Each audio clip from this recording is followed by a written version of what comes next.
Putin's spring offensive isn't going to plan, and that's putting it mildly. What is supposed to be Russia's final push to take the Donbas has morphed into something very different. Ukraine is taking everything back. This is derussification in action, as it's not Russia that is making the final push. It's Ukraine. The total liberation of the Ukrainian nation has begun, and Putin isn't ready for the all-out offensive that is coming his way. It wasn't supposed to be like this. Early March saw the beginning of Russia's grand offensive, which Putin designed specifically to finally topple the last remaining standout settlements in Luhansk, and more importantly, cripple the Donetsk fortress belt that stands in the way of Russia, and complete control of the Donbas. Russia built up tens of thousands of soldiers. Putin claimed to have reserves, and all of the Russian propaganda pointed to the inevitable fall of one of the most important Ukrainian regions. If you listen to Putin, you'd think the collapse of the Donbas was inevitable. It isn't. Despite Putin's bluster, Russia's spring offensive has been an unmitigated disaster that is achieving the precise opposite of what it was designed to do. It isn't Russia that is gaining territory. It's Ukraine liberating vast swathes of its land. The April numbers are in, and they look terrible for Putin. April 2026 has seen Russia record its first net territorial loss since August 2024. Those with long memories will recall that August 2024 was when Ukraine launched its blistering counteroffensive into Russia's Kursk region, through which it took control of over 1,000 square kilometers, or around 386 square miles, of Russia. What we're seeing now isn't quite as dramatic in terms of the numbers of where Ukraine is attacking, but it is crucial. Why? Rather than taking control of Russian territory, Ukraine is liberating its own, and it's doing it to an impressive degree. In April, Ukraine outpaced Russia to the tune of 116 square kilometers, or 44.7 square miles, of territory. That's according to the Institute for the Study of War, or ISW, which highlights how Russia's spring offensive has devolved into Putin's forces, dealing with a host of negative battlefield dynamics that are causing them to spiral. This hasn't come out of nowhere. March wasn't much better for the Russians. The month that the spring offensive started saw Russia achieve close to zero net gains across 31 days of fighting. The ISW reports that Russia only managed to take 23 square kilometers, or 8.9 square miles, of Ukraine in March, and it seems likely that it has lost all of that territory and more in April. What we're seeing here is a complete turnaround in operational tempo that is happening at the worst possible time for Putin. Contrast today's figures to those from 2025. According to the Kyiv Post, Russia's forces were capturing about 12.9 square kilometers, or around 5 square miles, of Ukraine every day in March 2025. So 2 days of fighting in March 2025 would have given Russia more territory than an entire month of fighting during March 2026. That's not a good look for Putin. And now that we see Russia achieving a net territorial loss for April, it's clear that momentum is shifting. Derussification of Ukraine is now happening at a rate of about 3.87 square kilometers, or about 1.5 square miles, every single day, the Kyiv Post reports. How on earth has this happened? The spring was supposed to be the start of the inevitable Russian victory. What is happening right now has caught everybody off guard, barring Ukraine, which had been preparing for this all along. A combination of Ukrainian brilliance and Russian incompetence has led to Ukraine's startling results, and we'll be digging into both. But first, there's one more thing to cover. Russia's losses. They're staggering. We already have the numbers for Russia's catastrophic march. They were record-breaking, as Ukrainian President Volodymyr Zelensky revealed. Putin churned through 35,351 of his soldiers to make practically no gains in March, which was over 350 troops, more than the 35,000 casualties suffered in December 2025, which previously held Russia's grimmest Ukraine war record. The numbers aren't in for April yet. Ukraine is still tabulating them. But if April 29 is anything to go by, we're going to be seeing something similar to go alongside Russia, scoring its first net territorial loss since 2024. On April 29th, Russia lost 1,470 of its soldiers, Ukraine's Ministry of Defense reports. Multiply that number by 30, and you get a monthly total of 44,100. It's just getting worse for Putin. His spring offensive has practically collapsed before it managed to get off the ground, and Ukraine is taking advantage. According to Kyiv Post, March saw Ukraine liberate nearly 50 square kilometers, or 20 square miles, of its territory. Gains in February and late January amounted to 480 square kilometers, or 185 square miles. Add the net gain for April, and it's clear that Ukraine is in the ascendancy. And this isn't Ukraine taking back empty farmland or pointless territory. The Ukrainian counterpush is measured, precise, and it targets key locations that disrupt Russian logistics and maneuvers all across the front. Ukraine's April 2026 result wasn't a one-off.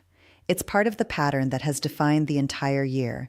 Russia boasts, but it's Ukraine that is making all of the positive battlefield moves. Ukraine is on an all-out offensive that is destroying every plan that Putin made for 2026. But we come back to the question of how this is happening. Russian propaganda indicated that it was Putin's forces in the ascendancy leading into 2026. Coincidentally, that propaganda ramped up in December, which was right around the time that Putin was gearing up to make his case in another round of peace talks. But for all of the propaganda, we're now seeing the opposite of what Russia said would happen. Why? Ukraine has a huge part to play, of course, and we'll be getting to that. But perhaps the biggest issue for Russia is that 2026 is laying Putin's strategic incompetence bare. Right now, we're seeing a broad slowdown in the Russian offensive across the entire front line. That slowdown has been happening for a long time, as the ISW reports. The Russian rate of advance across the battlefield has been steadily declining since November 2025 as continued Ukrainian ground counterattacks, Ukrainian mid-range strikes, the February 2026 block on Russia's use of Starlink terminals in Ukraine, and the Kremlin's throttling of Telegram have exacerbated existing problems within the Russian military, the Institute says. Indeed, we've seen that slowdown in real time. Back in November 2025, Russia was slow, but it still managed to seize about 575 square kilometers, or around 222 square miles, of Ukraine. December saw a drop of around 40 or 50 square kilometers, or about 15.4 to 19.3 square miles. Since then, Russia's advance has been in free fall in terms of its monthly numbers, all leading up to April 2026, and its first net territorial loss since August 2024. A large part of the reason why this is happening is that Russia has simply failed to adapt to conditions on the ground in Ukraine. The winter of 2025 and into 2026 was a little colder and significantly wetter than the winter of the previous year, the ISW points out, and that has resulted in March and April being exceptionally muddy, as a combination of spring rains and defrosting ground creates a sort of soupy terrain. Russia has responded to this in the only way that Putin knows how: throw more meat and metal at Ukraine. It's going about as well as you might expect. We've seen what's been happening to the meat, as Ukraine logs record casualties against Russia's forces. The metal, or Russia's mechanized units, are practically useless. Tanks and armored vehicles can barely move through the sloppy Ukrainian ground, which has prevented Russia from providing fire support to its soldiers or protection to those it's tasking with assaults. When the mud takes hold of an armored vehicle, a Russian soldier isn't told to hold back until conditions improve. They get out of their vehicle and march through the mud until a Ukrainian drone inevitably finds and eliminates them. It's the same old story from Putin that we've seen throughout the war. Human wave assaults backed by artillery and glide bombs seem to be all that Russia really has in its locker, and the strategy is becoming ever less effective as Ukraine's drone-infested kill zones expand and Russia's infiltration tactics are turned on their head. But the real problem for Russia is this: it can't keep up with what it's trying to do in Ukraine right now, and that's a key reason why the derussification is going so well. Lies spread by his generals and a falling appetite for war in his country are combining to thwart Putin's plans. But a quick side note before we dig into that: you're watching the military show, and we bring you the reality behind the headlines. Hit subscribe if you want to stay ahead of the curve. Russia's liars, we mean generals, are trying to hide everything that's happening. They have crafted an alternative reality where Russia is in the ascendancy. And the craziest thing about this is that Putin probably believes them. Russia's president is a man who punishes those who tell him things that he doesn't want to hear, which has resulted in his creation of a group of toadies who lie to him just to ensure that they're not the next crony who takes an unexpected fall out of a Russian window. Chief among Russia's spin doctors is Valery Gerasimov, who is the chief of the general staff of Russia's armed forces. On April 21st, AA reported on Gerasimov's claims that Russia has taken control over 80 Ukrainian settlements and 1,700 square kilometers, or 656 square miles, of Ukraine's territory. March and April certainly weren't the months of no net gains, followed by severe net losses, Gerasimov added. Oh no, Russia was still gaining ground during those months. 34 Ukrainian settlements and 700 square kilometers, or 270 square miles, had been captured during the first couple of months of Russia's spring offensive, Gerasimov claimed. Russia's chief of the general staff was lying. Whether that was to fool those outside of Russia or to save his own skin is yet to be determined. Putin will be happy to wallow in the alternate reality his generals are creating, because what's actually happening is far from what he wants to hear. The net territorial losses and derussification of so much of Ukraine's territory are bad enough. But think about what Putin's antiquated tactics need to have any chance of succeeding: manpower.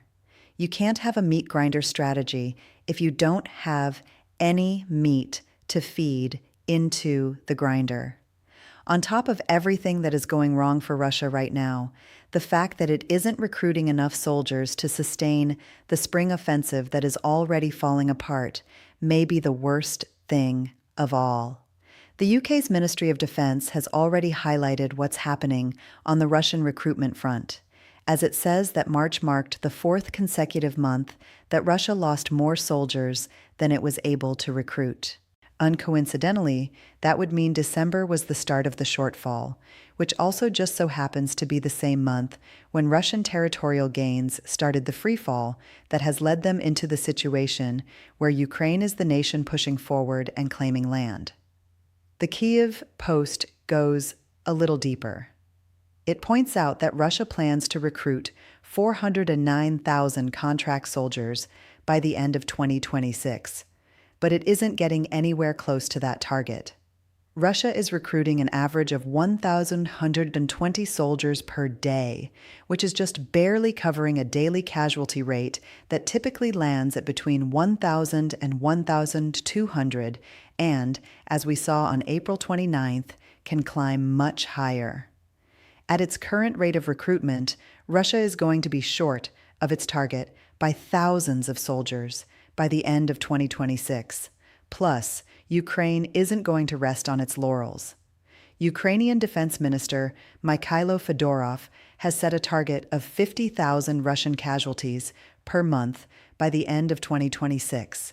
If Ukraine hits that target, Russia's faltering recruitment will be compounded by more losses on the battlefield. Soon, it won't just be net territory losses that Russia will have to worry about. It will be net soldier losses. And Russia's army is getting weaker in other ways. Putin doesn't look for talent when he assigns his generals. He looks for subservience, combined with a willingness to be as corrupt as you need to be to survive in the twisted structure of the Russian military. This incompetence, though not the corruption, carries over to the soldiers on the ground. Ivan, who was a Russian recruit who ended up getting sent to the front, outlined Russia's training process for its new soldiers to United 24 Media in February.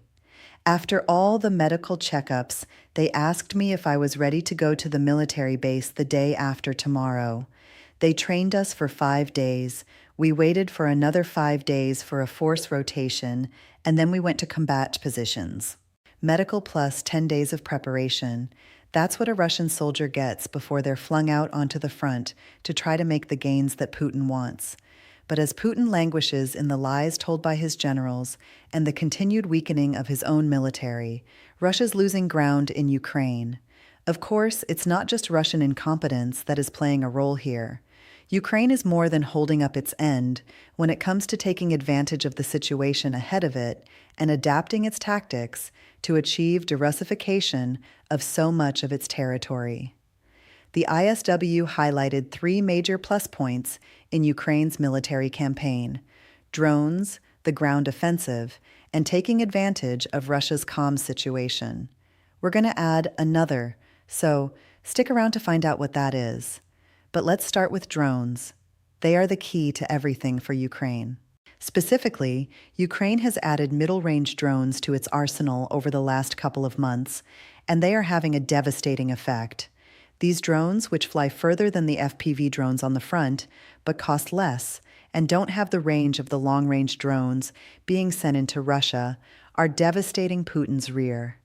Flying as far as 200 kilometers or 124 miles behind the Russian front, these drones are smashing Russian logistics and destroying air defenses, the latter of which opens up more assaults deeper into the rear. Russia's supplies are being held up or destroyed. Command posts are falling to these drones, and the effect on the front is clear, as an already dysfunctional military is getting fractured. Strikes against Russia's air defenses in the occupied territories also open the door for long-range drones to take out Russian oil and military infrastructure, which only further weakens Putin's forces. Throw Ukraine's FPV drones and ground robots operating on the front lines into the mix, and you get a lethal cocktail. The Kyiv Post reports that 96% of Russian casualties are now being inflicted by drones. That's tens of thousands of Russians eliminated every month without even getting a sniff of a fight against an actual Ukrainian soldier.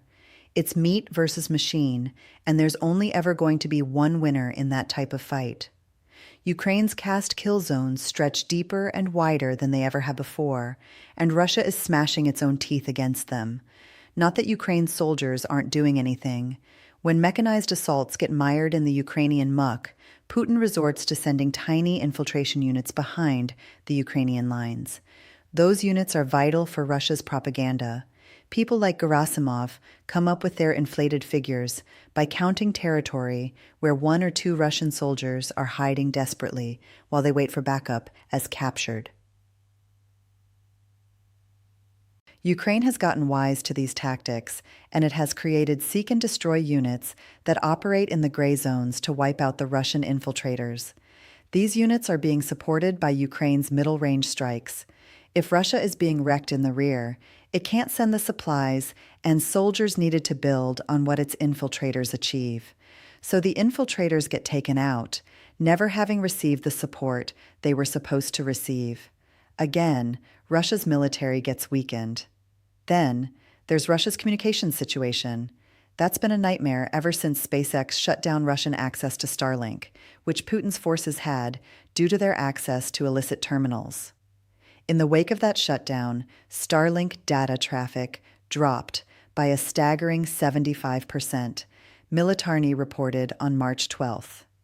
That, more than any other figure, shows you how reliant Russia was on this tech. Now it's gone. Mostly.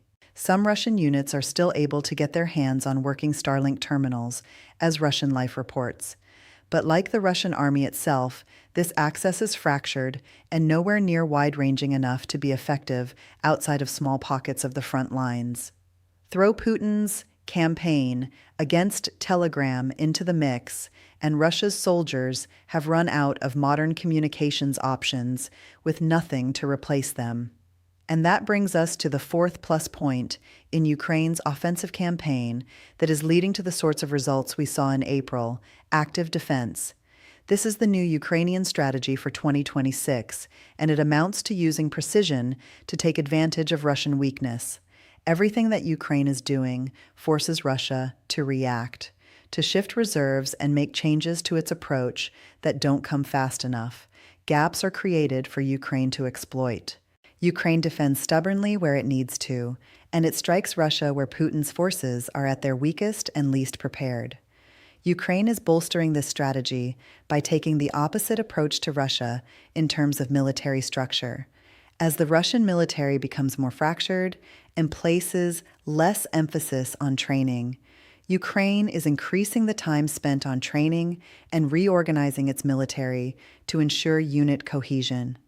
Ukraine is also reducing its dependency on military aid by building a flourishing defense industry focused on building the equipment it needs to execute on its strategy.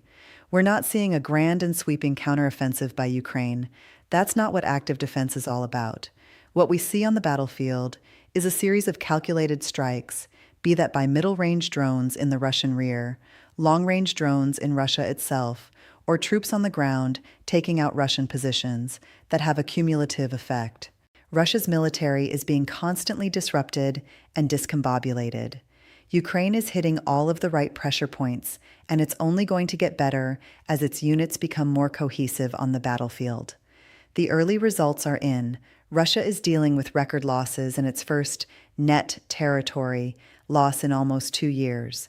Putin doesn't know it yet, but Russia is losing the war. The tide has turned, as the man who can do nothing but rely on tactics that clearly aren't working anymore has no answer for Ukraine. There will be more drones, more death, more losses. Even the warmer months that will come in late spring and into the summer aren't going to save Russia now, as the derussification of Ukraine is underway. Russia's military is being systematically dismantled, and the spring offensive has fallen apart in record time. And somehow, it's getting worse for Putin. While liberating territory on the mainland is Ukraine's priority, it hasn't forgotten about Crimea. Illegally occupied since 2014, the peninsula is being subjected to its own long-term derussification. Ukraine is isolating Crimea.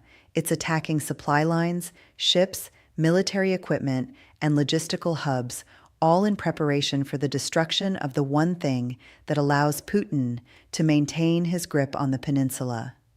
If you want to find out more, make sure you watch our video covering the situation in Crimea right now. And if you enjoyed this video, remember to subscribe to the Military Show so you never miss any of our coverage of the latest Ukraine war developments.